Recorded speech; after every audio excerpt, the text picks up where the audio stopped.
Xin chào các bạn, mình là Atma Yoti, là giáo viên yoga của Viện Tổng hợp Sivananda. Hôm nay mình sẽ chia sẻ với các bạn về những cái lợi ích, những cái sự chuyển hóa về thân và tâm khi mình thực hành 49 ngày liên tiếp, mỗi ngày 108 vòng chào mặt trời. Mình sẽ không nói về những cái lợi ích của chào mặt trời như là một bài tập khởi động mà các bạn đã được trải nghiệm trong những buổi tập yoga. Mình muốn chia sẻ với các bạn về những cái sự chuyển hóa, những cái trải nghiệm trên cái hành trình chuyên sâu với chào mặt trời mà mình đã thực hiện 49 ngày vừa qua. Phải nói là chưa bao giờ mình có cái trải nghiệm dài hơi và sâu sắc với chào mặt trời đến như vậy.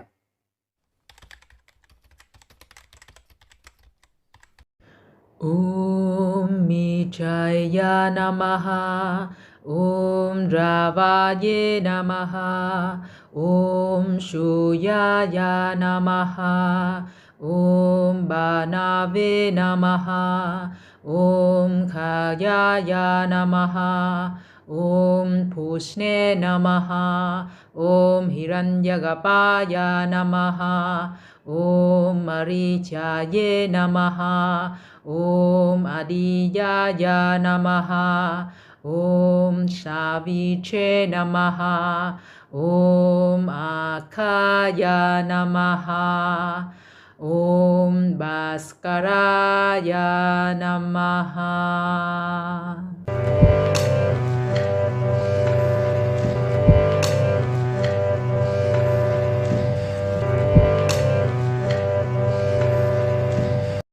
Xin chào các bạn, hôm nay là ngày thứ ba. Ngày thứ ba mình thực hiện cái thử thách 108 vòng chào mặt trời mỗi ngày. Bắt đầu ngày thứ tư, ngày thứ năm, ngày thứ 6 liên tiếp. Và hôm nay là ngày thứ 7 liên tục. Và hôm nay là ngày thứ 8.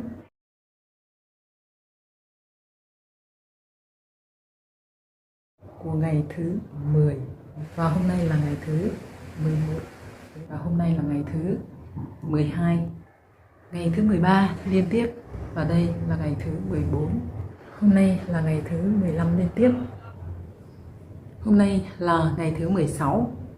Hôm nay là ngày thứ 18. Hôm nay là ngày thứ 18. Hôm nay là ngày thứ 19. Và hôm nay là ngày thứ 20 liên tiếp. Hôm nay là ngày thứ 21. Và hôm nay là ngày thứ 22. Và hôm nay là ngày thứ 23. Và hôm nay là ngày thứ 24. Ngày thứ 25. Và hôm nay là ngày thứ 26 liên tiếp. Và hôm nay là ngày thứ 27. Ngày thứ 28. Và hôm nay là ngày thứ 29 liên tiếp. Và hôm nay là ngày thứ 30. Hôm nay là ngày thứ 30 rồi. Và hôm nay là ngày thứ 31. Ngày thứ 32. Và hôm nay là ngày thứ 33. Ngày thứ 34. Ngày thứ 35. Và hôm nay là ngày thứ 36. Ngày thứ 37. Và hôm nay là ngày thứ 38. Và hôm nay là ngày thứ 39. Ngày thứ 40. Ngày thứ 41. Và hôm nay là ngày thứ 42. Hôm nay là ngày thứ 43. Và hôm nay là ngày thứ 44. Và hôm nay là ngày thứ 45. Ngày thứ 46. Hôm nay là ngày thứ 47. Ngày thứ 48. Om Namah Shivaya, Om Namah Shivaya, Om Namah Shivaya, Om Namah Shivaya. Trong suốt một hành trình dài 49 ngày, mình đã thực hiện được 5.202 vòng chào mặt trời và 63.504 cái chuyển động. Mỗi một vòng chào mặt trời như vậy thì gồm có 12 động tác, tức là 12 chuyển động đối xứng với nhau. Mình cũng không nghĩ là mình đã làm được nhiều như vậy.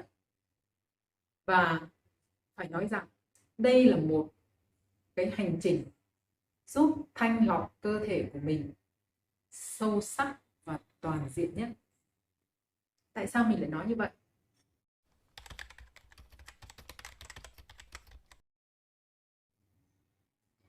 Đầu tiên, về mặt hình thể, về mặt cơ thể vật chất, thì mình thấy cơ thể của mình cứ mỗi một ngày nó săn chắc hơn và nó gọn gàng hơn. Nếu mục tiêu của bạn là làm gầy cái cơ thể đi, làm cho cơ thể săn chắc gọn gàng đi, làm đẹp cái cơ thể bên ngoài, thì chào mặt trời là một cái bài tập vô cùng hữu ích. Nhưng bạn phải tập đủ dài.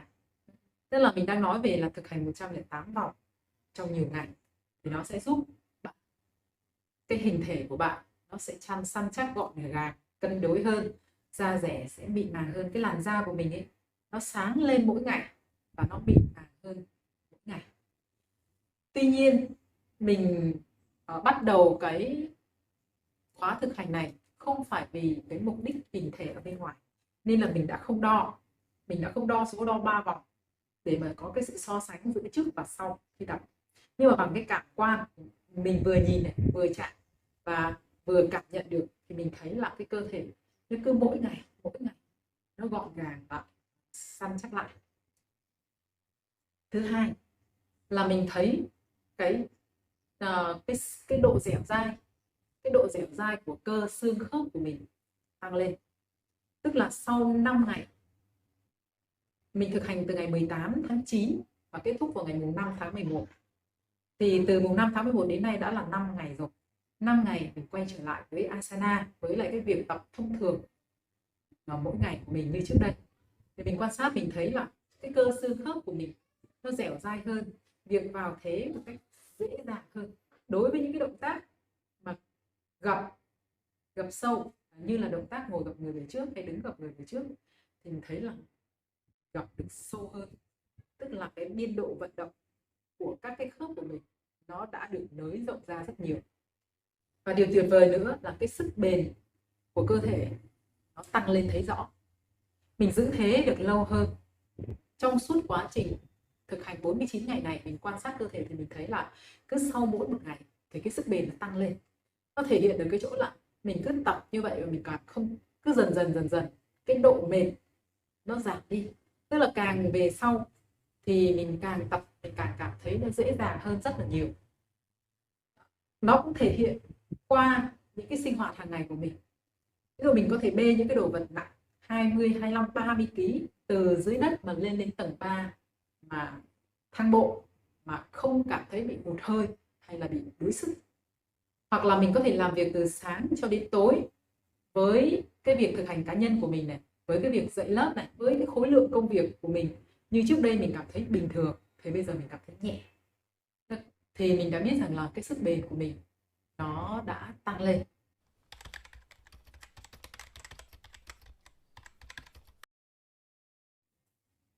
Về mặt cơ thể năng lượng thì mình thấy cơ thể năng lượng của mình đã thông suốt hơn, đã dồi dào cái nguồn năng lượng hơn. Hơi thở của mình trở nên dày hơn, sâu hơn và nhẹ hơn. Trong suốt quá trình tập của mình, khi mình hít sâu vào, vươn người lên, hay là thở dài ra để gập sâu xuống, thì mình luôn luôn cảm thấy cái hơi thở nhẹ bẫng đi. Cái lồng ngực của mình thư thái, không có bất kỳ cái áp lực nào lên trên cái lồng ngực của mình hết. Và cái năng lượng nó còn thể hiện ra bên ngoài, làm cho toàn bộ cả cái cơ thể của mình này nó trở nên nó sáng hơn. Bất kỳ lúc nào mà mình tập trung được vào hơi thở thì mình đều thấy là cái việc hít thở của mình dường như là không tốn một chút sức lực nào. Mình cũng cảm thấy có một cái nguồn năng lượng mới được chạm đến và được kích hoạt ở trong cơ thể của mình. Cứ theo thời gian thì cái cơ thể của mình cảm nhận được cái sự nóng ran. Mình có cảm giác là cái từng tế bào một nó giãn ra. Những ngày đầu á, trong 7 ngày đầu, 10 ngày đầu, thì mỗi một khi mà mình nằm xuống để chuẩn bị ngủ, khi mà mọi cái hoạt động ở trong ngày nó đã dừng lại, nằm xuống, thì lúc đó mình quan sát cơ thể của mình thì mình thấy là cái cơ thể của mình cảm giác như nó đang được kéo ra. Và càng về sau thì mình càng cảm thấy là dường như là từng cái tế bào một nó đang được giãn ra, và cái cơ thể nó nóng ran. Sau đó là nó nhức mà không phải cái cảm giác nhức của cái sự đau bệnh. Cái cảm giác này rất là lạ. Và sau đó thì sau cái thời gian mà nó nóng và nó nhức như vậy, mình cảm thấy toàn bộ cái cơ thể của mình nó nhẹ bẫng đi. Tức là sau khi mình thực hành xong, mình nằm xuống để thư giãn Savasana, thì có cái công việc là phải căng duỗi toàn thân. Mình nâng cái chân lên và cảm giác như cái chân của mình nó không có trọng lượng.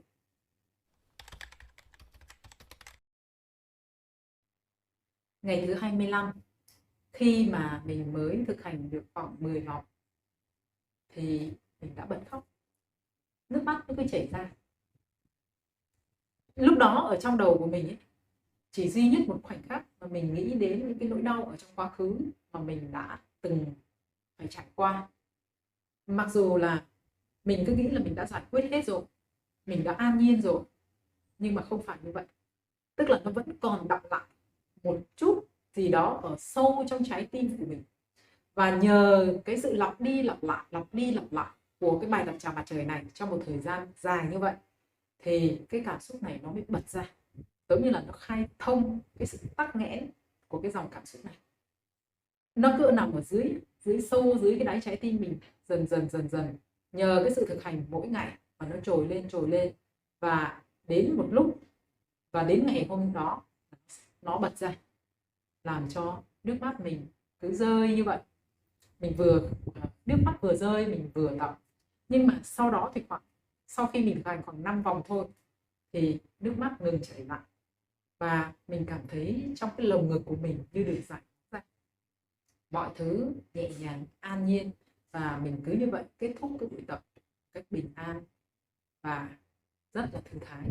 Đây sẽ là một cái sự tham khảo cho những bạn mà bị trầm cảm hay là bị những cái nỗi đau rất lớn ở trong quá khứ mà mình chưa giải quyết được, hoặc là mình nghĩ là mình đã giải quyết xong rồi, thì đây nó sẽ là cơ hội để chúng ta kiểm tra xem ở trong trái tim của chúng ta nó đã hoàn toàn hết những cái cảm giác tiêu cực hay chưa.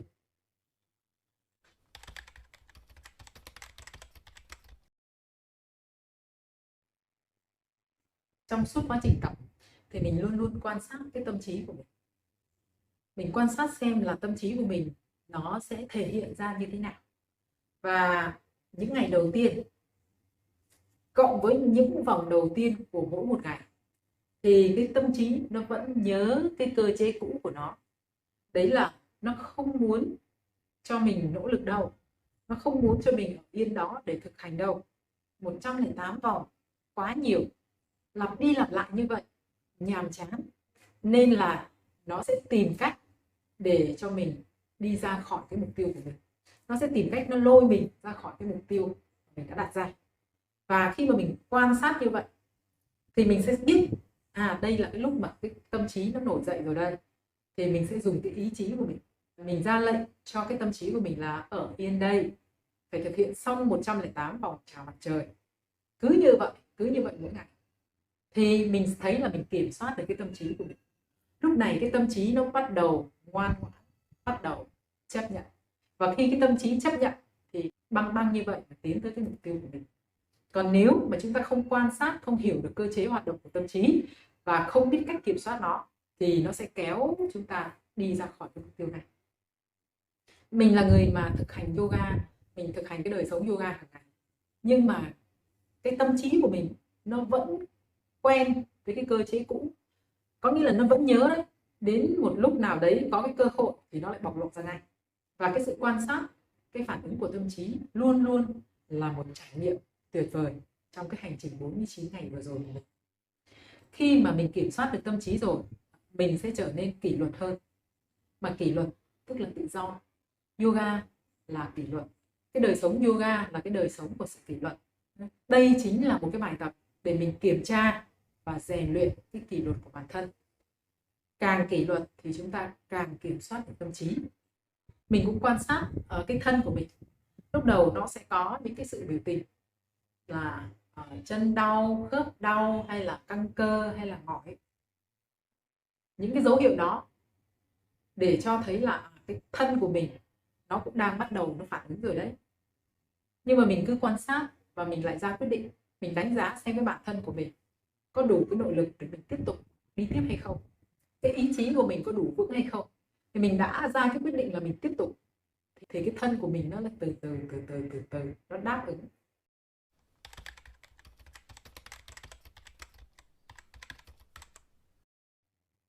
Chỉ có giây phút hiện tại là thật. chỉ có giây phút hiện tại mới mang đến cho mình cái sự bình an, cái sự hạnh phúc. Cái kiến thức này đã được mình kiểm nghiệm và trải nghiệm thông qua cái cuộc hành trình 49 ngày vừa rồi. Tức là nếu mà mình không hiện hữu 100% ở trong cơ thể của mình, tức là cái tâm trí nó không tập trung ấy, nó không sống đúng với cái khoảnh khắc hiện tại, thì rất dễ dàng bị nhầm chân.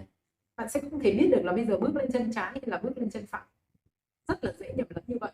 Nhưng mà khi mà bạn hoàn toàn hiện hữu ở trong cái cơ thể này, chứng kiến, trải nghiệm từng cái khoảnh khắc một, thì bạn luôn luôn nhớ là chân nào bước lên trước, chân nào bước lên sau.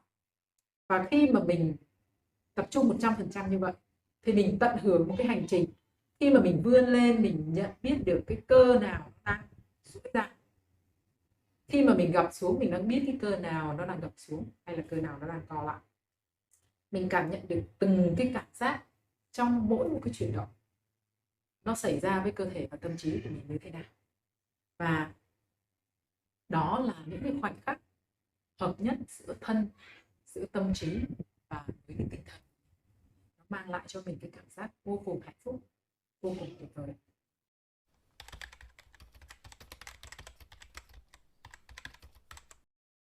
Để hoàn thành được cái việc thực hành chào mặt trời với nhiều ngày như vậy, thì mình rút ra được một số cái phương pháp đảm bảo là bạn sẽ hoàn thành nó nếu mà bạn làm đúng những cái phương pháp này. Thứ nhất là bạn phải vượt qua được những trở ngại của tâm trí.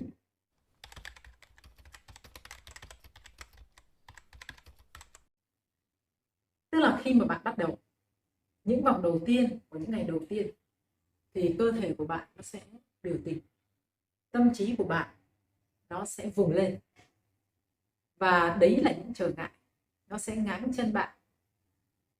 Lúc này bạn cần dùng cái ý chí của mình, cái sự đấu tranh và cái kỷ luật của bản thân để chúng ta vượt qua được những trở ngại này. Khi mà bạn đã vượt qua được trở ngại này rồi, thì tâm trí lúc đó nó sẽ đầu hàng về, nó sẽ chấp nhận và nó sẽ nghe theo cái sự kiểm soát của mình.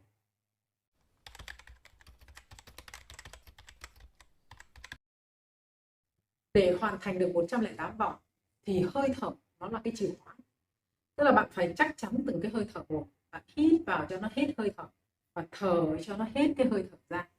Cứ mỗi một cái chuyển động như vậy là một cái động tác hít vào hoặc là thở ra, thì bạn phải làm cho tới.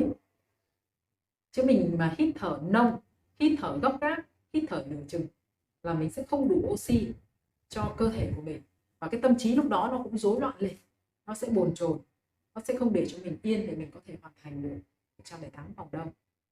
Vì vậy mà hãy làm chủ hơi thở của mình.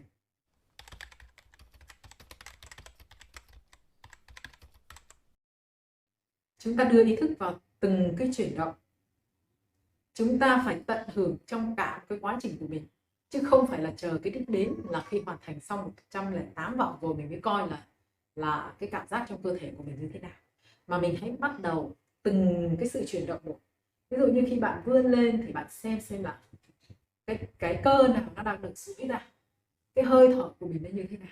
Khi bạn gập sâu xuống thì bạn cũng hãy xem là cái cơ nào nó đang được duỗi ra, cái cơ nào nó đang co lại, và cái hơi thở của mình nó như thế nào. Cứ như vậy trong suốt một cái hành trình như vậy thì bạn sẽ đi về đích một cách vô cùng là hạnh phúc và nhẹ nhàng. Bạn không hiện hữu 100% trong cơ thể của mình thì bạn sẽ sai chân. Nhưng nếu mà bạn đã lỡ sai chân rồi thì bạn cũng đừng có bận tâm là bây giờ chân nào nhỉ, mà hãy cứ bước theo cái cảm giác của mình thôi. Rồi sau đó thì bạn phải tập trung lại để bạn nhớ được bên nào. Chứ nhiều bạn khi mà mình bước lộn chân rồi là cứ bị băn khoăn ở cái chỗ này, và nó lại là cái dịp để cho cái tâm trí nó trỗi dậy, và cái dịp để cho cái tâm trí nó lại biểu tình đối với mình.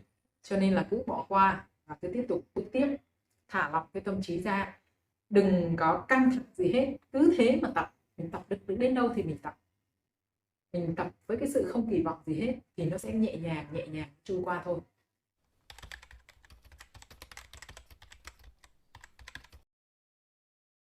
Có hai cách để thực hành chào mặt trời, đấy là chuyển động nhanh và chuyển động chậm. Thì mình chọn cái chuyển động chậm và tập theo tiếng niệm mantra.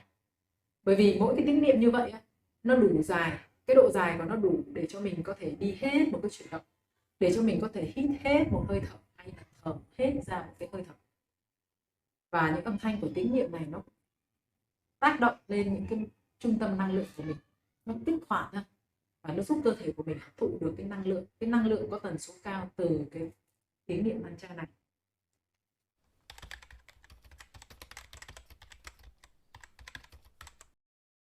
Điều cuối cùng mà mình muốn chia sẻ đó là hãy lắng nghe cơ thể.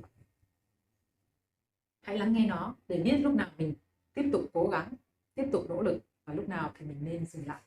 Bởi vì mỗi một cơ thể có những cái giới hạn chịu đựng, có những cái giới hạn vận động khác nhau, có cái sức bền khác nhau. Chúng ta phải lắng nghe để biết cân bằng giữa cái sự thư giãn và nỗ lực. Chúng ta đừng có so sánh mình với bất kỳ ai. Có thể người này họ làm được và làm tốt, nhưng mà chúng ta thì cần thêm một thời gian nữa. Thì cứ mỗi ngày một ít chúng ta xây dựng cái cơ thể của mình. Chúng ta hãy đừng tranh đua với ai hết, đừng so sánh mình với bất kỳ ai, không tranh đua với chính mình trong quá khứ, mà hãy đánh giá nó ở cái giây phút hiện tại với chính những gì mà mình đang có, để xem mình có thể đi được bao nhiêu cái đoạn đường này.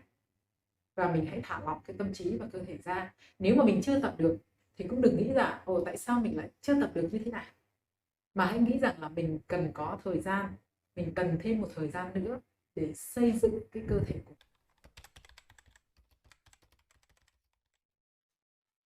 mình. Vừa chia sẻ với các bạn hành trình 49 ngày của mình trong cái khóa thực hành cá nhân thanh lọc chuyên sâu và toàn diện cơ thể bằng việc thực hành 108 vòng chào mặt trời trong 49 ngày. Hy vọng nó sẽ là cái sự tham khảo cho các bạn. Cảm ơn các bạn đã lắng nghe chia sẻ của mình. Xin chào và hẹn gặp lại.